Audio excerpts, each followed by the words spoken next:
میں آج صبح آفس آ رہی تھی اور اللہ نے میرے دل میں یہ خیال ڈالا کہ میں یاد تو کروں کہ مجھے کتنی صورتیں یاد ہیں۔ ایک دم سے میں نے اس خیال پر عمل کرتے ہوئے سورہ یاسین کی تلاوت شروع کر دی، تو کوئی 1-1.5 رکوع کے بعد مجھے بھول گیا کہ آگے کون سی آیت ہے۔ پھر میں نے سوچا کہ میں آیت الکرسی پڑھوں، پھر میں نے چھوٹی صورتوں کو یاد کیا، کافی ساری صورتیں یاد تھی۔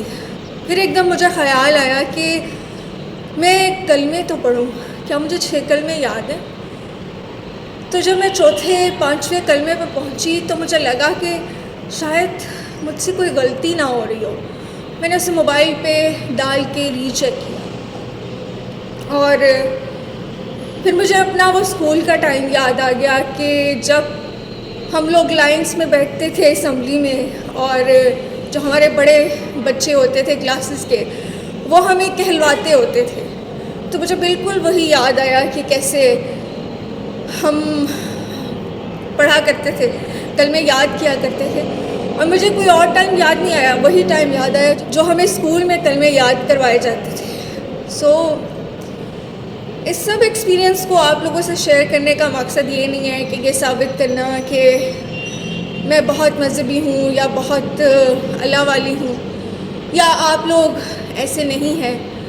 مقصد بس یہ تھا کہ میں نے ایک چیز کو سوچا، ہم اپنی زندگیوں میں اتنے آگے نکل گئے ہیں، اتنے مصروف ہو گئے ہیں دنیا داری میں، ہم اللہ کے ساتھ اپنے کنیکشن کو، اپنی اساس کو بھول گئے ہیں۔ مجھے لگا یہ ایک لمحے کے لیے جب مجھے کلمہ بھولا تو مجھے خیال آیا کہ اگر میں آج مر جاؤں تو تحریم قاضی تجھے تو کلمے بھی یاد نہیں۔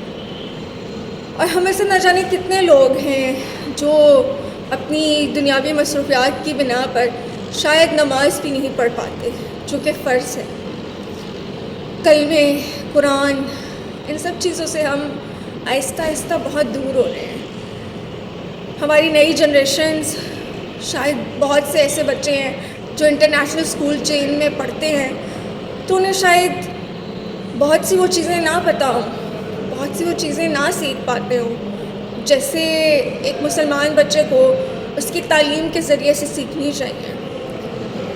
تو گزارش بس اتنی سی ہے کہ ہمیں نہ کسی کو اچھا بنانا ہے نہ کسی کو برا، ہمیں کام کرنے کی ضرورت ہے، تو اپنے اللہ کے ساتھ تعلق پہ کام کرنے کی ضرورت ہے، اپنے دین کے اساس سے جڑنے کی ضرورت ہے۔ اللہ آپ کے، میرے اور سب کے لیے آسانیاں پیدا کریں۔